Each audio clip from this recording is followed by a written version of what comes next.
Әлемге әйгілі Брайан Трейсидің семинарларының бірінде қатысушылардың бірі өзінің қызықты оқиғасымен бөліскен.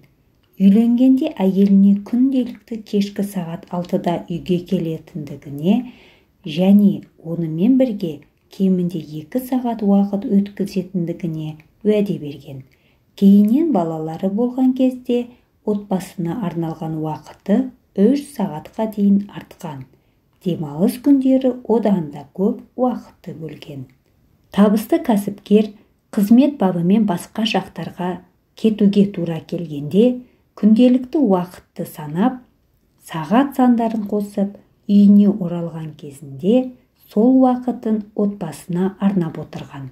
Қызмет баспалдағының бастапқы кезеңдерінде берілген бұл уәдесі оның бүкіл өмірін өзгертеді. Сөзінде тұру үшін кәсіпкер барынша тиімді жұмыс атқарып, әрі ең маңызды істермен шұғылдануды үйренеді.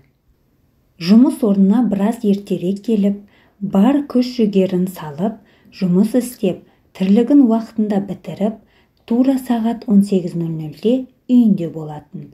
Бұл кәсіпкер өз саласының білікті маманы, әрі табысты жетекшісіне айналады.